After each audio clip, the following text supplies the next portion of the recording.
오늘 우리 주신 하나님의 말씀은 여호수아서 6장 1절에서 11절까지 말씀입니다.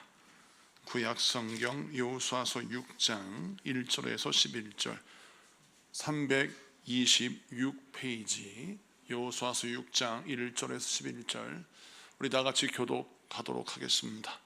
제가 먼저 봉독합니다. 이스라엘 자손들로 말미암아 여리고는 굳게 닫혔고 출입하는 자가 없더라. 여호와께서 여호수아에게 이르시되 보라 내가 여리고와 그 왕과 용사들을 내 손에 넘겨주었으니 너희 모든 군사는 그 성을 둘러 성 주위를 매일 한 번씩 돌되 엿새 동안을 그리하라. 제사장 일곱은 일곱 양각 나팔을 잡고 언약궤 앞에서 나아갈 것이요 일곱째 날에는 그 성을 일곱 번 돌며 그 제사장들은 나팔을 불 것이며 제사장들이 양각 나팔을 길게 불어 그 나팔 소리가 너희에게 들릴 때에는 백성은 다 큰 소리로 외쳐 부를 것이라. 그리하면 그 성벽이 무너져 내리리니 백성은 각기 앞으로 올라갈지니라 하시매. 눈의 아들 여호수아가 제사장들을 불러 그들에게 이르되 너희는 언약궤를 메고 제사장 일곱은 양각 나팔 일곱을 잡고 여호와의 궤 앞에서 나아가라 하고 또 백성에게 이르되 나아가서 그 성을 돌되 무장한 자들이 여호와의 궤 앞에서 나아갈지니라 하니라. 여호수아가 백성에게 이르기를 마침에 제사장 일곱은 양각 나팔 일곱을 잡고 여호와 앞에서 나아가며 나팔을 불고 여호와의 언약궤는 그 뒤를 따르며 그 무장한 자들은 나팔 부는 제사장들 앞에서 행진하며 후군은 궤 뒤를 따르고 제사장들은 나팔을 불며 행진하더라. 여호수아가 백성에게 명령하여 이르되 너희는 외치지 말며 너희 음성을 들리게 하지 말며 너희 입에서 아무 말도 내지 말라. 그리하다가 내가 너희에게 명령하여 외치라 하는 날에 외칠지니라 하고 다 같이 여호와의 궤가 그 성을 한 번 돌게 하고 그들이 진영으로 돌아와서 진영에서 잡니라. 아멘. 자, 오늘은 감리교 여러분 성령학교 주제 설교 세 번째 믿음으로 받으라 라는 제목으로 말씀을 증거할 때 많은 은혜 받는 시간 되기를 바랍니다. 저희 교회 성경학교가 어제 시작해서 오늘 이제 진행되고 있습니다. 어제 밤에 우리 아이들이 같이 말씀을 나누고 기도하면서 큰 은혜를 받고 또 하나님의 사람으로 또 거듭나고 새로워지는 은혜를 체험했습니다. 오늘도 계속해서 성경학교가 진행될 텐데 여러분들 기도 많이 해주셔서 하나님의 은혜가 충만한 성경학교가 될 수 있도록 기도해 주시기 바라고, 또 오늘 말씀을 우리 장년들 같이 나눌 때에 우리 다음 세대와 함께 우리 장년부가 하나님의 말씀을 통해서 더욱 거듭나고 새로워져서 우리 아이들에게 정말 믿음의 선배로 믿음의 부모로 올바른 본을 보일 수 있는 저와 여러분 되기를 축복합니다. 오늘 본문 말씀을 보면 이스라엘 백성들은 요단강을 마른 땅처럼 건너서 하나님이 허락하신 가나안 땅에 도착했습니다. 그 가나안 땅에 첫 번째 만난 장애물 여리고성을 보게 됩니다. 근데 이 여리고성은 너무나도 견고한 성입니다. 오늘 본문 말씀을 보니까 이스라엘 백성들 때문에 여리고 사람들이 성문을 굳게 닫았다라고 말씀하고 있거든요. 여리고 성은 어떻게 구성되어 있느냐? 외벽과 내벽으로 구성되어 있어요. 근데 이 외벽은 두께가 한 3m 되고 내벽은 한 4m가 됩니다. 그래서 이 외벽과 내벽이 동시에 보호하고 있기 때문에 이 성벽을 뚫기란 정말 어렵죠. 뿐만 아니라 높이는 8m에서 10m에 이릅니다. 고고학자들이 여리고성을 발굴해서 연구를 해보니 돌들의 재질도 그냥 푸석푸석한 돌이 아니라 웬만한 무기로는 부술 수 없는 단단한 바위돌로 성벽을 세웠다고 합니다. 그러니까 사실은 여리고성은 견고한 성이요, 이스라엘 백성들의 힘으로는 도저히 무너뜨릴 수 없는 성입니다. 근데 그 성을 이제 공략해야 되고 정복해야 되는데 문제가 있습니다. 이스라엘 백성들은 공성전의 경험이 없습니다. 40년 동안 광야에서 방황할 때 여러 번 전투의 경험이 있습니다. 근데 그 전투의 경험은 평지에서 오픈된 장소에서 전투를 벌이는 것이었습니다. 하나님이 그들과 함께 하셔서 전쟁을 벌일 때마다 승승장구를 했지만 문제는 성을 쌓고 있는 자들, 성 안에 들어가서 자기의 성을 지키고 있는 자들, 이들과의 싸움은 익숙하지가 않습니다. 여러분, 대하 드라마 옛날 사극을 보게 되면 뭐 전쟁을 표현하는 어떤 그런 장면이 등장하지 않습니까? 그러면 성을 공략할 때 여러 가지 전법이 있고 무기가 있고 필요한 도구가 있어요. 그런 것들이 있어야 성을 점령할 수가 있습니다. 그런데 여러분, 그런 무기, 그런 도구, 그런 시설이, 전략이 사실은 이스라엘 백성에게 마땅치 않습니다. 자, 그런데 가나안 땅에 들어가 여리고를 점령해야 되는데 답답한 것은 하나님이 구체적인 방법을 제시하시고 우리가 생각할 때 일반적인 그 사회 속에서 성을 공략할 수 있는 전략을 말씀하시는 것이 아니라 내가 인간적인 생각으로 아무리 계산을 해봐도 계산이 나오지 않는 말씀들을 하시고 그 방법으로 여리고를 점령하라라고 말씀하시는 것이죠. 그래서 여러분, 이 말씀을 통해서 우리가 무엇을 살펴볼 필요가 있냐면 성경 말씀에 2절에 이렇게 쓰여져 있습니다. 여러분 2절을 한번 띄워주시겠어요? 2절 말씀 같이 한번 보도록 하겠습니다. 2절 말씀 시작. 여호와께서 여호수아에게 이르시되 보라, 내가 여리고와 그 왕과 용사들을 내 손에 넘겨주었으니. 아멘. 자, 오늘 말씀 보니까 여리고를 아직 무너뜨리지 않았습니다. 여리고성은 여전히 견고하고 성문은 굳게 닫혀 있으며 여리고 사람들은 칼과 창을 들고 이스라엘 백성들을 노려보고 있어요. 그런데 하나님은 뭐라고 말씀하셨느냐? 이 성을 이미 너희에게 넘겼다. 이 얘기는 무슨 얘기냐면 이미 너희들은 승리하였다라고 완료형으로 표현하고 있어요. 하나님의 약속은 이미 이루었다라고 말씀하시는데 우리 인생은 아직 이루어지지 않은 현실을 갖고 있습니다. 그런데 하나님은 말씀합니다. 이미 이루었다, 이미 너희가 주었다라고 말씀하셨어요. 그러면 그 말씀을 그대로 받는 방법은 무엇이냐? 그걸 살펴보는 것입니다. 여러분, 우리가 신앙생활하면서 내 인생에 내가 넘을 수 없는 장벽이 있고 내 인생에 내가 해결할 수 없는 문제가 내 눈앞에 있을 때가 있습니다.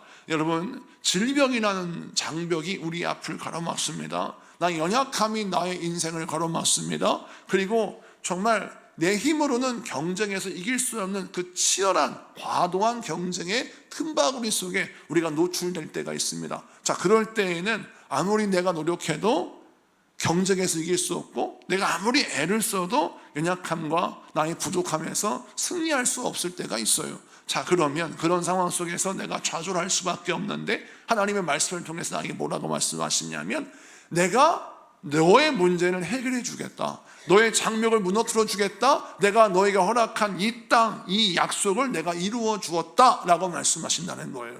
그러니까 이 말씀이 온전히 현실이 되려면 무엇이 필요하느냐? 하나님이 이미 이루신 약속이 나의 인생 가운데 현실이 될 수 있는 믿음으로 받는 방법이 필요하다는 거예요. 그래서 어떻게 하면 하나님이 이루신 미래의 약속이 현실 속에서 그대로 이루어질 수 있는지 믿음으로 받는 방법이 무엇인지를 성경을 통해서 한 두 가지만 살펴보기를 원합니다. 우선 첫 번째 말씀을 좀 보면 여호수아서 6장 12절 13절 두 구절을 한번 같이 보도록 하겠습니다. 여호수아서 6장 12절 13절 다 같이 있습니다. 시작. 또 여호수아가 아침에 일찍이 일어나니 제사장들이 여호와의 궤를 메고 제사장 7은 양각 나팔 7을 잡고 여호와의 궤 앞에서 계속 행진하며 나팔을 불고 무장한 자들은 그 앞에서 행진하며 후군은 여호와의 궤를 따르고 제사장은 나팔을 불며 행진하니라. 아멘. 우리가 첫 번째 살펴봐야 될 것은 여리고를 무너뜨리는 방법. 그 첫 번째가, 자, 우선 여리고를 하루에 한 번씩 돌고 그 하루에 한 번씩 도는 것을 6일 동안 해야 됩니다. 월, 화, 수, 목, 금, 토 이렇게 우리가 일반적으로 보자면 이렇게 하루에 한 번씩 6일 동안 한 바퀴를 돌고 마지막 7일째에는 하루에 7바퀴를 돌고 나팔을 불고 나팔을 불 때 크게 외쳐야 한다는 것입니다. 그리고 6일 동안은 절대 아무 말도 하면 안 되는 거예요. 자, 이런 말씀이 쓰여져 있습니다. 자, 근데 이 말씀 가운데 여리고성을 도는 행렬의 구조에 대해서 우리가 주목할 필요가 있습니다. 여리고성을 돌 때 그냥 무질서하게 발 빠른 사람이 먼저 가고 느린 사람이 늦게 가고 그냥 섞여서 왔다 갔다 하는 것이 아니라 여리고성을 돌 때에는 하나님이 정해주신 방법대로 돌아야 하는 것입니다. 이스라엘 백성들이 40년 동안 광야 생활할 때도 그냥 걷지 않았습니다. 하나님은 이스라엘 백성들에게 걷는 순서를 말씀하셨어요. 첫 번째 선두에 서는 게 동쪽 지파, 그 다음에 남쪽 지파, 그 다음에 서쪽 지파, 그 다음에 북쪽 지파, 이렇게 4개의 진이 순서대로 진행을 했어요. 그러니까 내 유신의 발빠른 순서에 따라서 1번 쓰는 게 아니라 하나님이 정해진 순서에 따라 여러분 행진을 해야 했었습니다. 이 여리고를 점령하는 것도 마찬가지입니다. 하나님이 정해준 순서가 있는데 우선 첫 번째 그룹, 이 사람들은 누구냐면 무기를 들고 있는 군인들입니다. 무기를 들고 있는 선봉대 군인들, 그 사람이 첫 번째 1그룹으로 딱 있어요. 두 번째 그룹은 양각나팔 7을 든 제사장들과 언약궤를 맨 제사장들, 제사장 그룹이 중간에 있어요. 그리고 세 번째로는 그들을 따라가는 이스라엘 백성들이 뒤에 있습니다. 그러니 크게 보니까 선두 그룹, 1그룹은 칼을 들고 있는 무장한 군인 그룹, 그 다음에 2그룹 가운데는 제사장 그룹, 그 다음에 뒤에는 백성들이 이제 있는데, 이 행렬 구조를 통해서 우리 하나님 우리에게 무엇을 설명해 주시는지를 잘 봐야 돼요. 여러분, 우리 인생의 중심에, 우리 삶의 중심에 하나님이 계셔야 한다는 것을 설명하고 있습니다. 하나님이 이미 이루신 약속이 우리에게 현실화되는 비결, 첫 번째는 하나님이 나의 인생의 중심이 되어야 한다라는 메시지를 주고 있는 것이죠. 왜 이런 메시지를 주고 있냐면, 가만히 보세요. 이 그룹, 세 그룹 가운데가 제사장 그룹인데, 제사장 그룹이 희한한 걸 들고 있죠. 양각나팔 7개를 들고 있고 언약궤를 메고 있어요. 우선 언약궤를 설명하자면, 지난주에 제가 설명했었는데, 언약궤란 하나님이 함께 하신다는 증거의 표징입니다. 그래서 이 언약궤를 통해서 무엇을 설명하느냐? 하나님이 우리와 함께 하신다, 그것을 설명하고, 또 하나님의 말씀이 우리에게 선포될 때 그 말씀을 따라 사는 삶이 우리가 정말 하나님을 따라가는 삶이라는 걸 보여주죠. 자, 그 다음에 양각나팔을 보겠습니다. 양각나팔이 뭐냐? 원래 기원은 어디서부터 시작되냐면, 아브라함이 자기 아들 이삭을 하나님께 바치려 하였을 때 하나님은 이삭 대신 무엇을 바치라고 하셨냐면 수풀에 걸린 숫양을 바치라 하셨습니다. 그래서 하나님은 아브라함의 믿음을 칭찬하시고 아브라함의 믿음을 치하하시면서 아들 대신 하나님께 바쳐줄 제물을 예배하셨는데, 그 예물이 수풀에 걸린 숫양이었어요. 그래서 그 숫양을 잡았는데, 그 숫양을 잡아서 제사를 드리고 뿔은 잘라서 나팔을 만들었어요. 그것이 바로 이게 숫양의 나팔, 숫양의 뿔로 만든 나팔이에요. 그거를 이제 양각나팔, 양의 뿔로 만든 나팔이다라는 거예요. 자, 그런데 이 양각나팔이 왜 중요하냐면, 아브라함 때의 양각나팔은 무엇을 설명하느냐? 하나님이 모든 것을 예비하셨다라는 의미가 있어요. 여호와 이레의 축복을 선포하는 증거가 양각나팔의 시작이에요. 여러분, 또 두 번째, 이 양각나팔은 언제 쓰이냐? 예배 때 사용해요. 자, 일부러 우리가 성경을 보면 2개의 나팔이 등장하는데, 첫 번째는 은나팔, 두 번째는 양각나팔이 등장해요. 자, 은나팔은 히브리어로 아초츠라라고 쓰여져 있고, 두 번째 양각나팔은 쇼파르라고 쓰여져 있어요. 그래서 성경 보면 친절하게 양각나팔이라고 쓰여져 있을 때는 다 쇼파르고, 그냥 나팔이라고 쓰여져 있을 때는 두 가지 써요. 아초츠라 아니면 쇼파르. 그래서 원어를 보면 정확하게 구분되어 있지만 한글 성경은 이것을 중요하게 다루고 있지 않기 때문에 혼용해 쓰기도 합니다. 그런데 이 원어 성경을 잘 보면 특징이 있는데, 두 가지 특징이 있어요. 두 가지 나팔을 통해서 특징을 있는데, 그게 뭐냐면, 이 은나팔은, 이 아초츠라라는 은나팔은 전쟁에 나갈 때, 일반적인 또 어떤 행사를 치를 때 사용하는 나팔입니다. 그래서 지금 전쟁을 하잖아요. 그럼 전쟁에 나가면 반드시 아초츠라 나팔을 사용해서, 은나팔을 사용해서 크게 소리 질러 전진, 후진, 아니면 뭐 어떻게 공격해라 라고 하는 전법의 어떤 신호를 보낼 때 이 아초츠라나팔을 불어야 하는 것입니다. 그런데 희한하게도 지금 전쟁을 벌여야 할 시기인데 아초츠라나팔을 사용하지 않고 뭘 사용하냐면 양각나팔, 쇼파르를 사용하더라는 거예요. 이해할 수 없는 거죠. 왜냐하면 이스라엘 백성들이 생각할 때 이 양각나팔은 예배 때 사용하는 것입니다.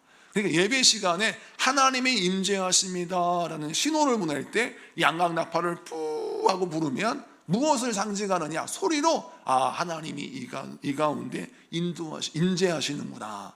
자, 그러면 그것이 비슷한 것이 양각나팔의 소리와 비슷한 게 뭡니까? 찬양이죠. 우리가 하나님을 찬양합니다. 하나님을 찬양할 때 예배 시간에 그 찬양을 통해서 하나님이 우리 가운데 임재하십니다. 그 찬양이 굉장히 중요한 것이죠.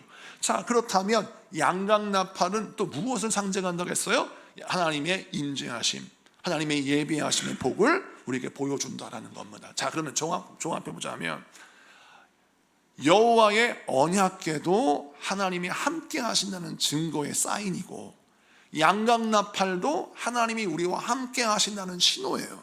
자, 그럼 종합해 보니까 하나님 중심된 삶을 사는 것은 늘 하나님과 함께하는 삶이구나. 그리고 하나님과 함께하는 삶은 무엇이냐? 하나님 중심된 삶을 사는 것은 무엇이냐? 이것이 예배 생활이구나 라는 것을 보여주고 있는 것입니다. 여러분, 그래서 성령의 인물들 가운데 하나님 중심으로 인생을 사는 사람들은 복을 받아요. 그 중에 특별히 독특한 사람, 정말 대표적인 사람이 다윗이죠. 다윗의 인생을 보면 하나님이 편애하신다 라고 느껴질 만큼 다윗에게 하나님의 복의 복을 주시는 것을 보게 됩니다. 어렸을 때 다윗은 나이가 어리다고 집안의 막내라고 늘 애취급을 당했어요.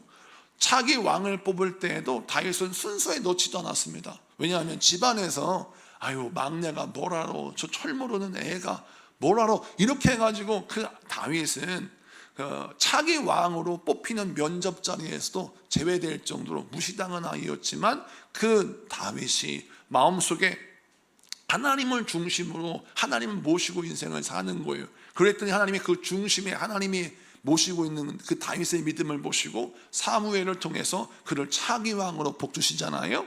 두 번째, 골리앗의 앞에 있을 때 사람들은 골리앗을 보고 두려워했지만 다윗은 골리앗 앞에 섰을 때에도 그의 마음의 중심에 하나님을 모셨어요. 그러니까 그 마음의 중심에 하나님이 있는 다윗은 골리앗을 쓰러뜨릴 수 있는 놀라운 승리를 거머쥐게 되었습니다. 나중에 광야로 갔어요.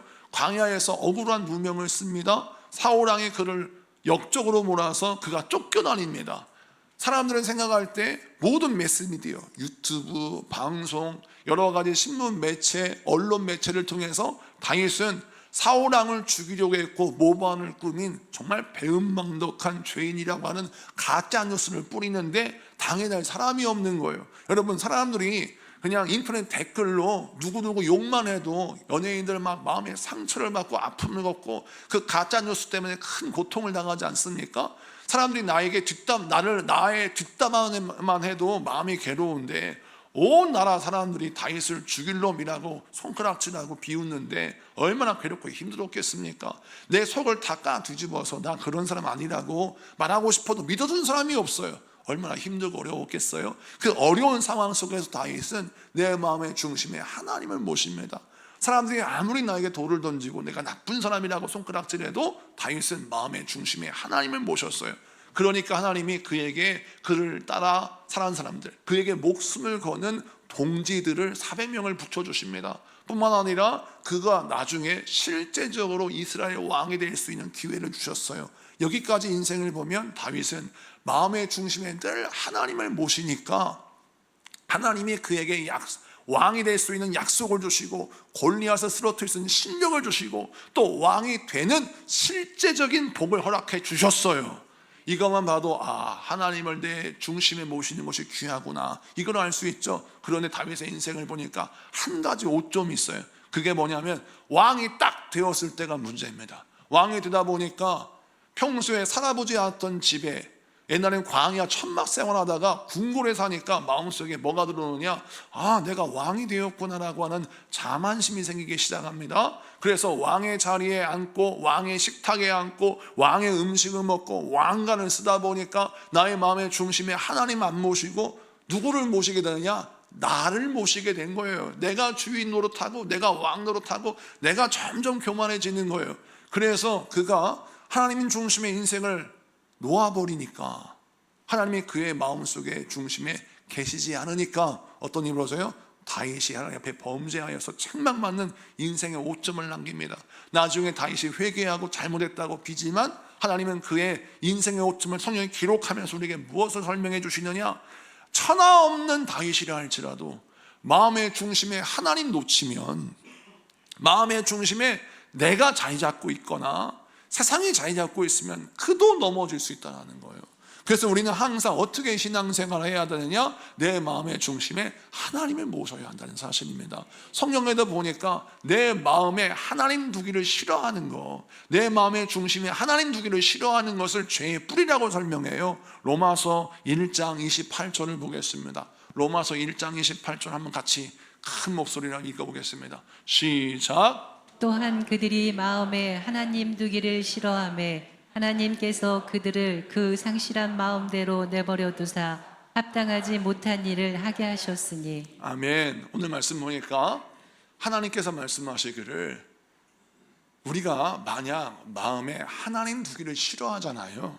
그러면 하나님이 그것을 아시고 그와 함께 하시지 않는다는 거예요. 네가 나 싫어하는구나. 그러면 내가 잠시 너와 함께 있지 않겠다 라고 하나님이 그 마음에 찾아가시지 않는 거예요. 그러면 어떤 일이 벌어지느냐, 내 마음의 중심에 내가 있든지 사단이 들어오든지 둘 중에 하나입니다.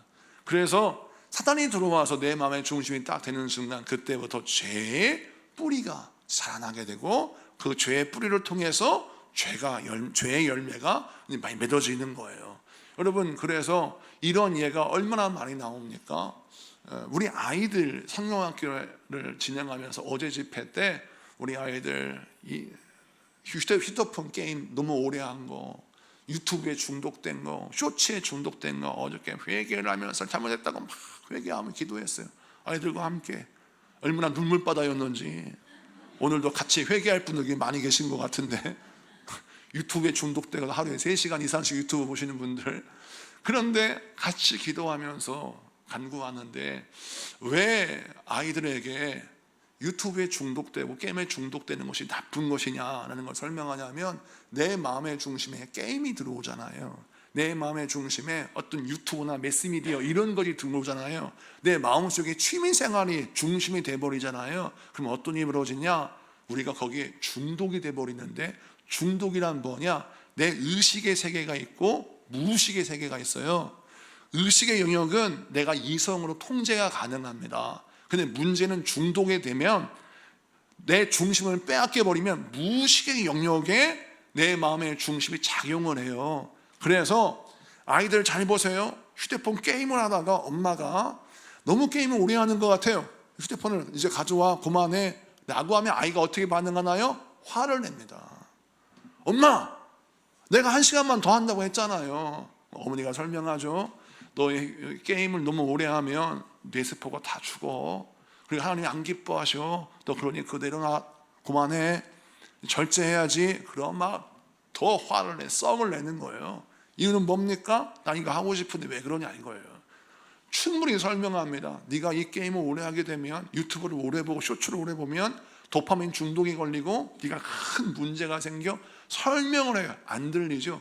무의식의 영역이 이미 오염되고 붙잡히는 순간 설득력 있는 이해되는 사랑의 조언도 들리지 않습니다.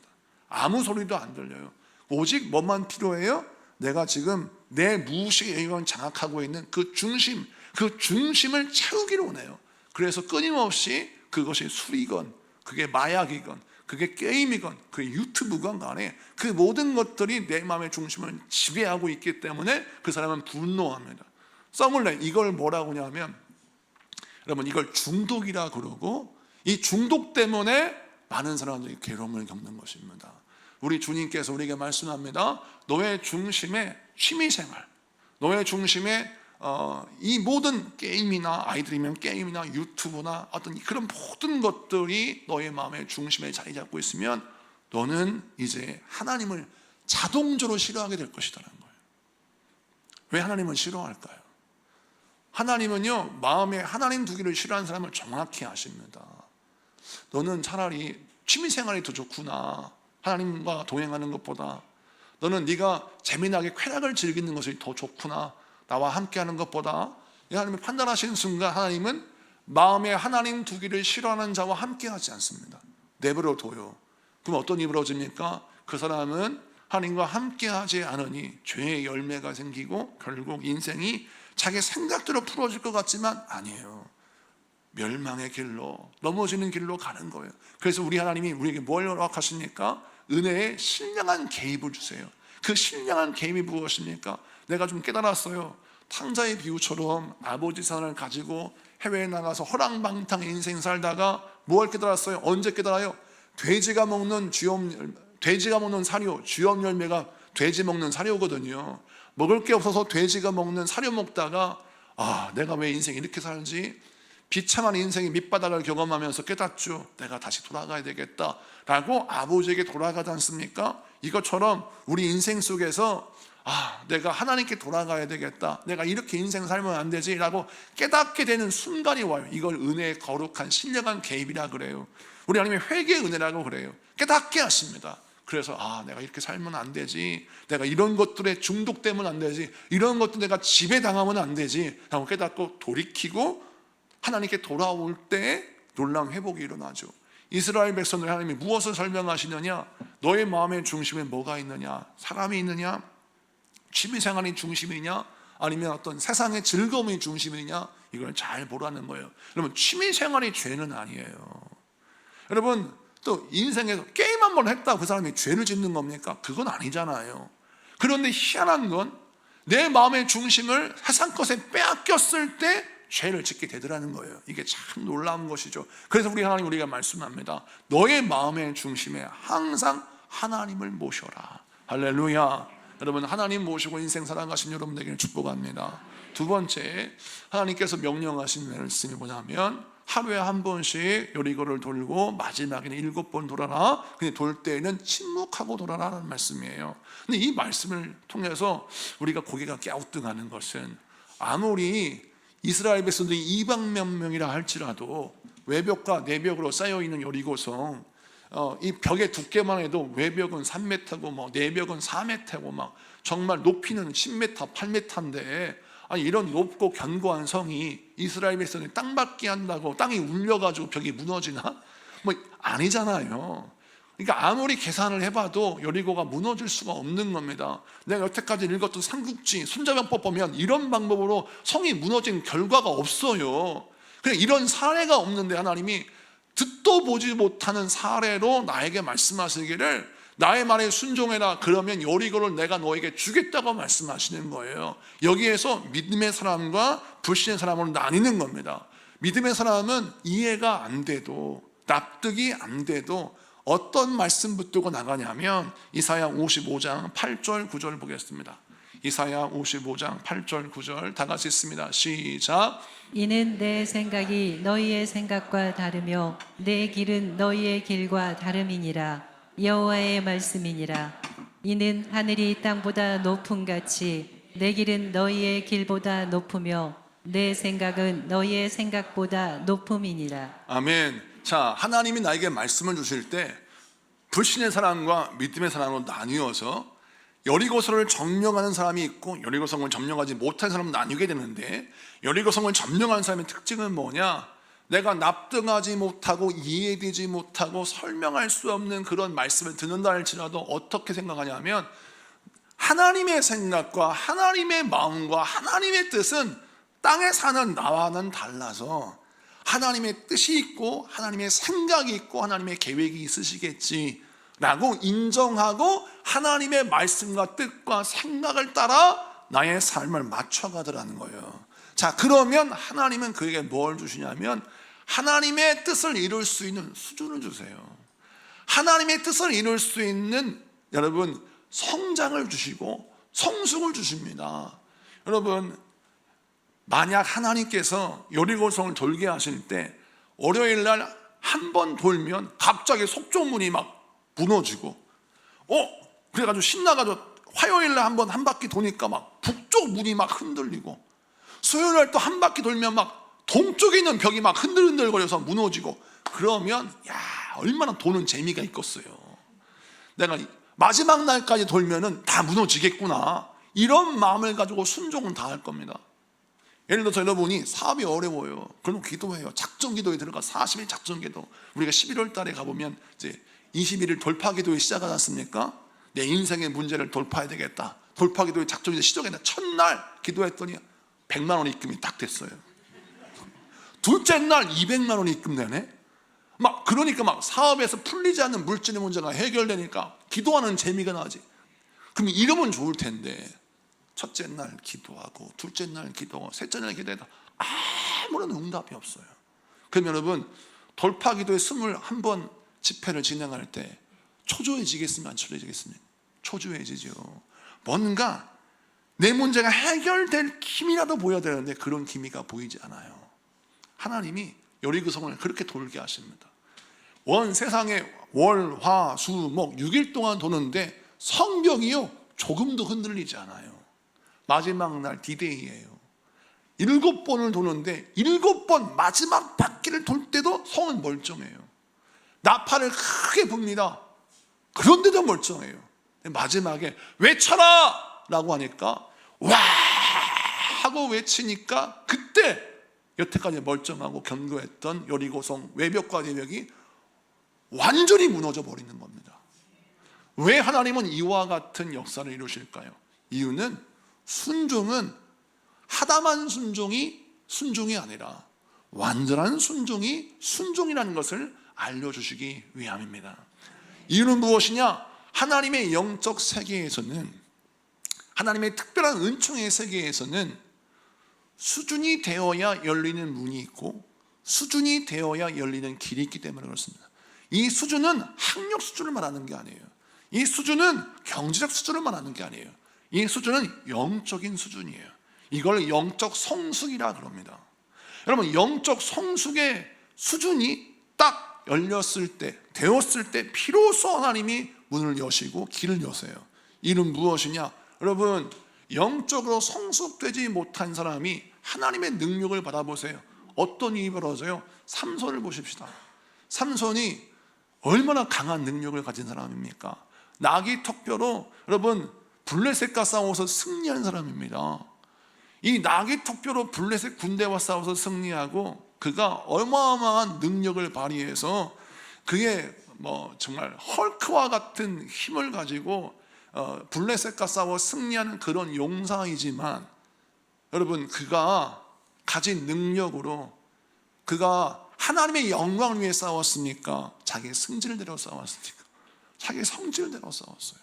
그러다 보니까 나중에 두 눈도 다 뽑히고 또 짐승이 돌리는, 맷돌이나 돌리는 인생으로 전령해 버리지 않습니까? 여러분, 왜 그런 일이 벌어질까요?